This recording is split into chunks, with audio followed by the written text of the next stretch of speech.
성경 본문이 사도행전 9장에 있는 말씀입니다. 이 사도행전 9장은 사도행전 말씀 속에서 의미 있는 장이에요. 사울이 변화를 받아서 지금까지 유대교에 매여 있던 그가 이제 기독교 복음 중심의 삶을 살며 복음 전환 자로 바뀌어지는 그 말씀이 이 사도행전 9장에 소개되어지고 있습니다. 이미 우리가 9장의 말씀을 살피면서 이미 익히 알게 됐던 것은 사울이 예수님을 만나면서 유대교에서 기독교로 개종되어지는 과정 속에 다메섹을 향해 가다가 하늘의 빛을 보게 되어지고 하늘의 음성을 듣게 되어지고, 이것이 사울이 변하는 아주 직접적인 관계가 있는 사건이 아닙니까? 그 순간 한 가지 사울이 앞을 보지 못하는 시력을 잃게 되는 그런 일이 있었습니다. 그가 앞을 보지 못하고 있을 때 하나님께서 사울에게 아나니아를 보내주셔서 아나니아가 안수함으로 그의 눈이 다시 보게 되어지는 이러한 은혜를 힘입게 되는데, 감사한 것은 그가 잃었던 시력을 다시 회복하면서 사물을 보는 이 눈의 회복도 있었지만, 육신의 눈의 회복도 있었지만, 저는 여기다 한 가지 더 추가해서 말씀을 드립니다. 신령한 세계를 볼 수 있는 영적인 눈도 확 열려졌다는 겁니다. 그가 유대교에서 기독교로 개종하는 이 순간 하나님이 은혜 베푸셔서 세상을 하나님 중심으로 볼 수 있는, 그리고 세상 속에서 자기가 해야 될 일이 어떤 일인지를 확실히 볼 수 있는 이런 눈이 그게 확 열렸다는 거예요. 얼마나 감사한지.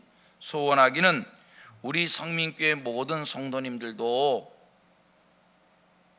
육신의 눈만 가지고 세상을 사는 것이 아니라 신령한 눈이 확 열려서 신령한 것도 볼 수 있는, 하나님의 거룩한 뜻도 살펴볼 수 있는, 하나님의 말씀도 밝게 깨달아 알 수 있는 이러한 영적 눈을 갖는 하늘 백성들 되기를 축복합니다. 여러분, 신령한 눈이 열려야 우리에게 꿈이 생길 수가 있고요, 비전이 생길 수가 있고요, 이런 일 저런 일이 생겨도 흔들리지 않고 그 속에 하나님의 섭리가 있음을, 하나님의 뜻이 있음을 우리가 볼 수 있다는 거예요. 신령한 눈이 열리기를 원합니다. 우리 같이 이렇게 고백합니다. 신령한 눈이 열려지길 원합니다. 그래서 세상을 하나님 중심으로 볼 수 있고요, 답답한 현실 속에서도, 막막한 현실 속에서도 그것이 전부 다가 아니라 그 일을 통해서 이루어지는 하나님의 뜻을 볼 수 있는, 오늘을 살지만 미래를 하나님의 눈으로 보고 그 일을 위해서 오늘 성실히 준비해 갈 수 있는 이러한 삶을 살 수 있는 이런 저와 여러분, 우리 교회 되기를 소망합니다. 영적 눈이 확 열려지기를 원합니다. 자, 사도행전 9장을 보면서 우리가 또 한 가지 발견할 수 있는 게 있어요. 사울이 완전히 기독교로 개종이 됐어요.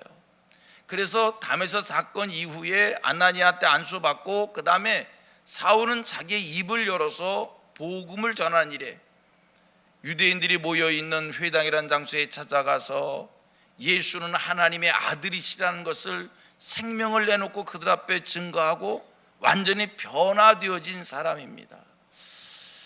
그런데요, 사울이 이렇게 유대교에서 기독교로 변화된 후에 여러분, 그에게 뜻하지 않는 일이 연속되어집니다. 그것은 옛 동료들이었던 이 바리새인들, 서기관들, 제사장들이 사울이 변해서 기독교인이 되어지니까 가만히 내버려 두질 않습니다. 그를 핍박합니다.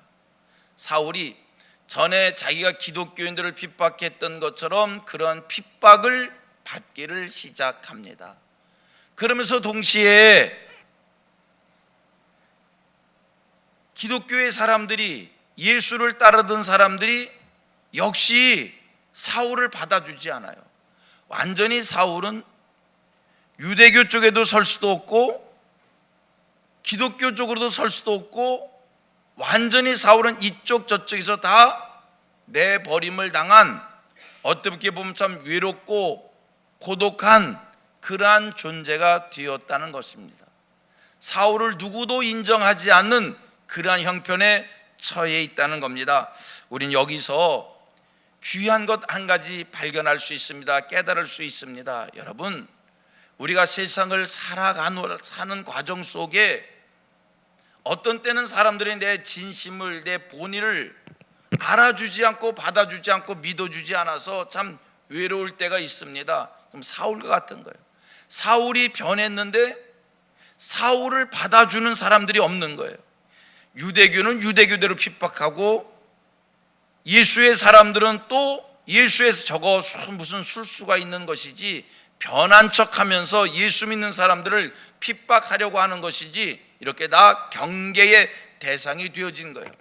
자, 그럴 때 사람들이 나를 알아주지 않고 받아주지 않을 때 우리가 어떻게 해야 되는가? 사울에서 배우게 되기를 원합니다. 사울, 그러한 양쪽에서 다 인정받지 않은 일을 당할 때 사울은 어떻게 했는가? 중요한 거 한 가지예요. 자기를 변명하며 다니지 않았습니다. 나 변했다고, 나 알아달라고 그렇게 주장하지 않습니다.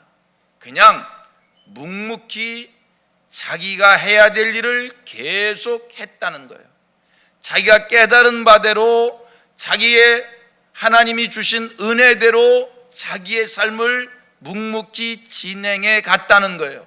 여러분, 이것이 훌륭한 일인 줄 믿습니다. 이 세상 살면서 때로는 사람들이 나를 오해해서 억울함을 겪을 때가 있어요.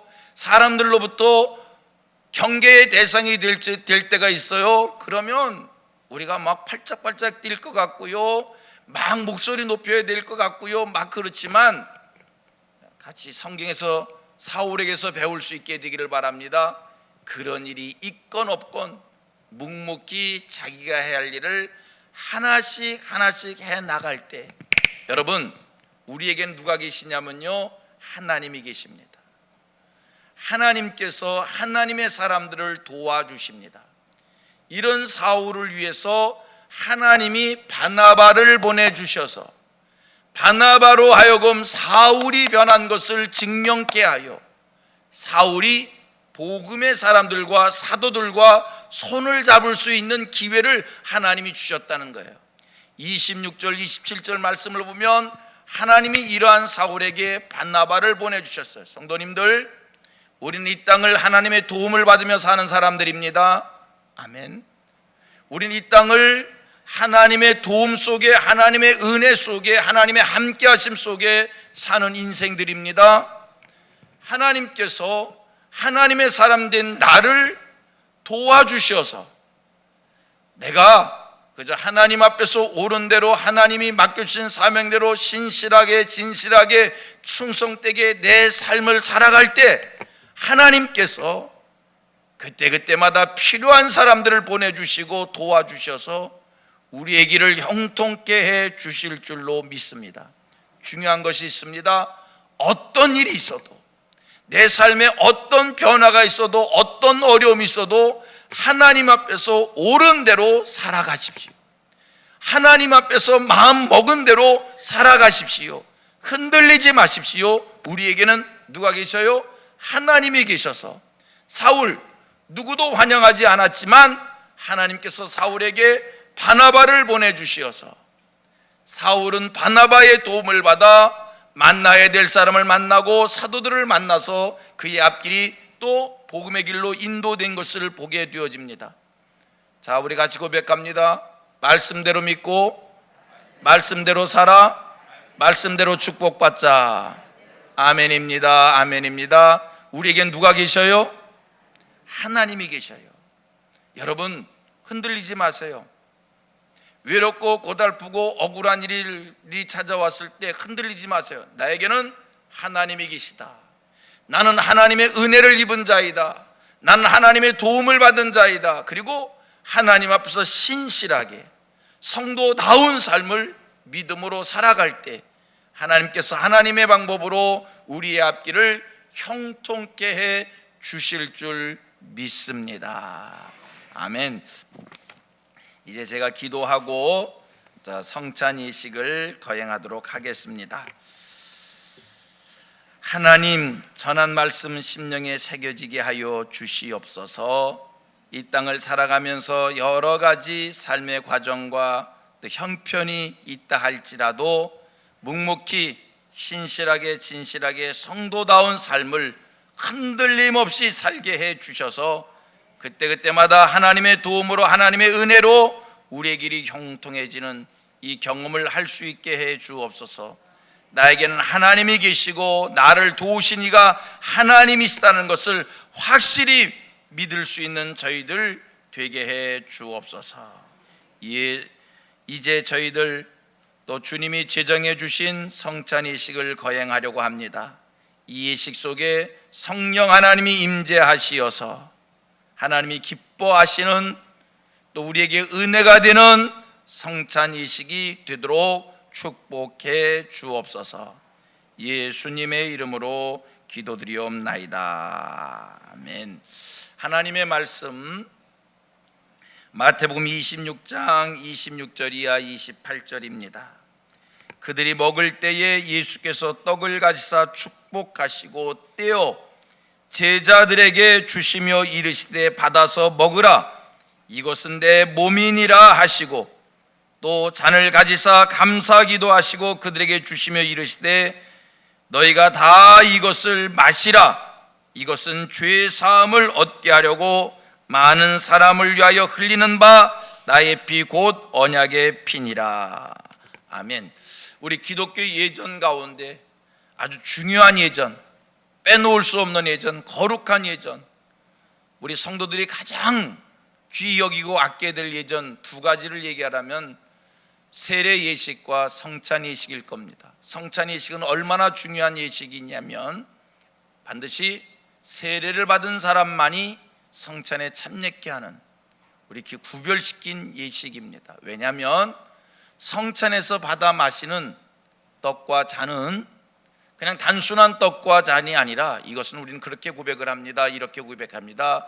예수의 살이라는 것이고 예수의 피라는 것입니다.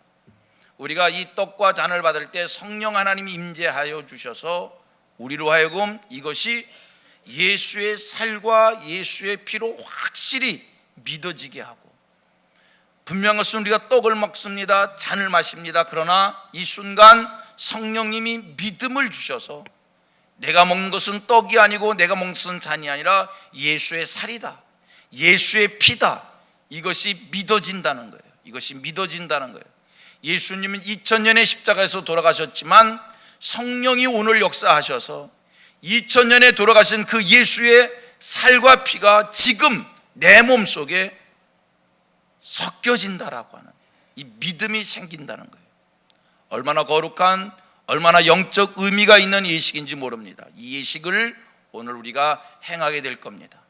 이 성찬에 참여하셔서 여러분, 성찬의 의미대로 7월 한 달이 하나님과 더불어 새로운 삶으로 사는, 이제 주님과 더불어 주님과 하나 되어 사는 이러한 믿음으로 이 한 달을 승리하며 사는 하늘 백성들 되기를 바랍니다. 예수와 나는 따로따로 분리되어져 있는 것이 아니라 예수와 나는 하나입니다. 고백합니다. 예수님과 나는 하나이다. 아멘입니다.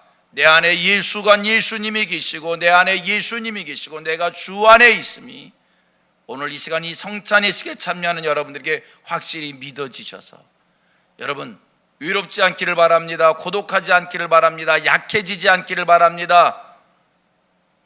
주님과 나가 하나 되어 승리하시는 하늘 백성들 되기를 주님의 이름으로 축원합니다.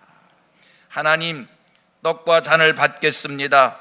성령으로 기름 부어 주셔서 믿음이 생기게 해 주옵소서. 예수의 살과 예수의 피가 내 몸과 섞여지는 영적 은혜를 경험케 해 주옵소서. 예수님의 이름으로 기도드리옵나이다. 아멘.